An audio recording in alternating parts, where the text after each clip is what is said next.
doing? Good. Wait. I'll help you take your mind off of things. We're going to talk about Latin American culture and how it has influenced American culture. Latin culture, Latinos, Spaniards, I don't know how you want to call it, whatever is, whatever makes more sense to you or you're used to. We want to talk about how it has influenced or how the people that have come from Spain, either directly or ancestors through ancestry, how they have affected the culture here in America.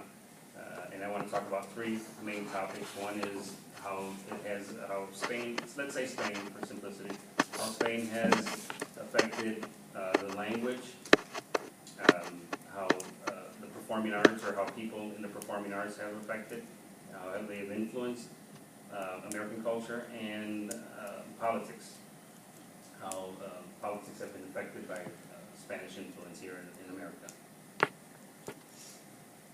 We'll start with political contributions. Before I get too far, let me say that probably most of you speak Spanish or have spoken Spanish and maybe do not even realize it. How many of you know that you speak Spanish? I know there's a couple, right? How many of you think you know some words in Spanish? Those that are not Spanish speaking, you know. How many words maybe? How many words? How many? No, that's no habla. Español, that's three, right? It's three. Well, by the time we finish today's chat, you're going to know about, I think it's about 36 words that, as a matter of fact, I believe you already know them and don't know that you know them. But let's get back to the political or the important people in politics. Marco Rubio is one of the first ones that came to mind. When I was doing my research, I forgot to cite it here. I have it in my citation page. I thought I had it there. I got these from a site that talks about political contributions of Latin Americans. Marco Rubio, everyone knows, is a U.S. Senator. Almost got picked to be the vice president running mate with the Republican Party. He's a descendant of Cuba. His family's from Cuba. I believe he was born in Cuba also, and then came to America when he was very young. Susana Martinez is a current governor in New Mexico. She comes from Mexico. Her family is from Mexican descent. And Mel Martinez is one of ours from Florida. He was, when I moved here to Florida in 2000, he was the Orange County mayor. So very influential people. As I promised, not only in politics have we influenced, but also in Hollywood.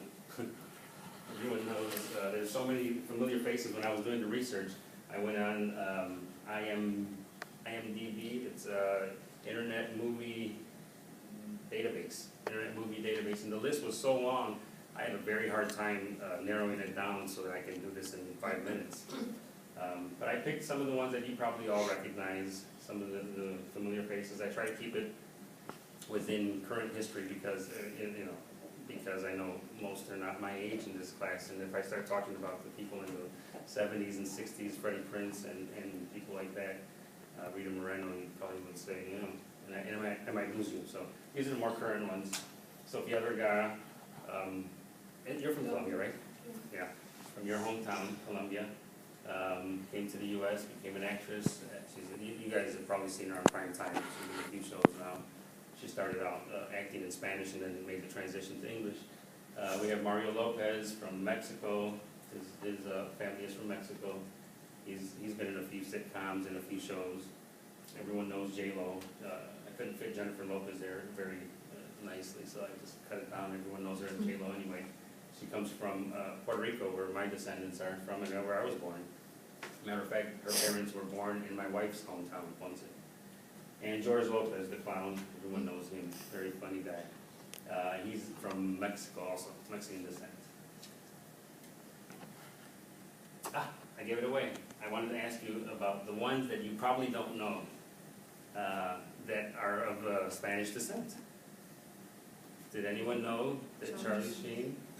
It surprised me. when I was doing the research, I couldn't believe it. First, I realized that his dad, Martin Sheen, is Martin Estevez, is the real family name. Martin Sheen's father, his grandfather, Charlie's grandfather, came from Spain, married a local woman in, I think in New York is where they all started. I know they lived in New York for a long time. Charlie was born in New York.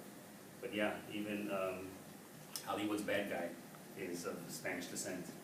And Rosario Dawson, I don't know if you've seen her around, when she has, I took that picture for my speech because she has kind of short hair. She looks beautiful with long hair too. But with the short hair, it reminds me of a few of her movies that she's done, Men in Black 2, and now that she's in the new one that's coming out this month, Trans. She's more recognizable with the shorter hair. But she is Puerto Rican and I want to say Cuban. Puerto Rican and Cuban, her family. Okay, now to the language, my favorite part. Everyday Spanish words. I took a survey of friends. This is my research there. It's a random survey. Friends, co-workers, kind of random. It was random because it was even people that walked into the business where I work.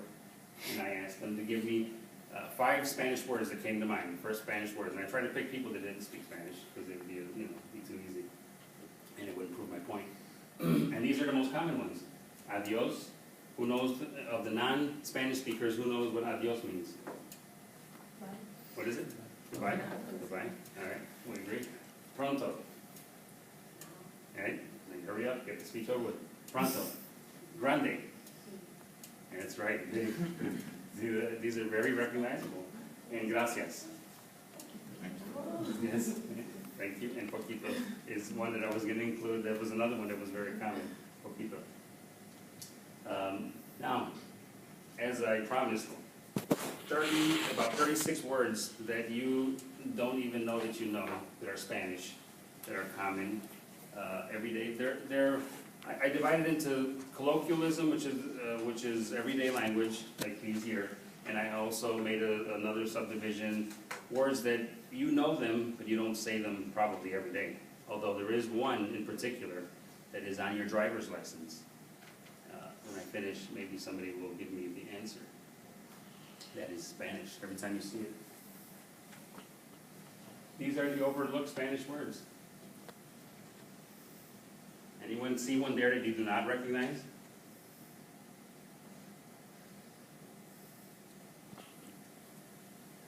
Any of them are tough? Too tough? No? Pretty common words, right? Every day I divide it into geographical locations, starting with here. Valencia.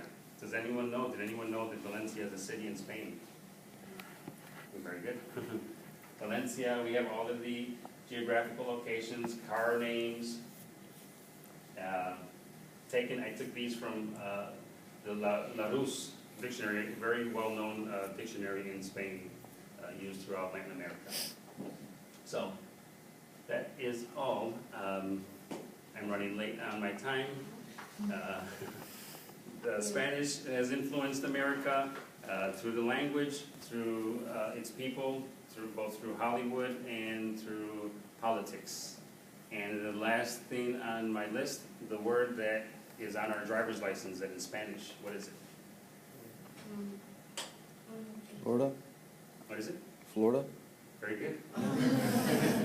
Florida means flowering, full of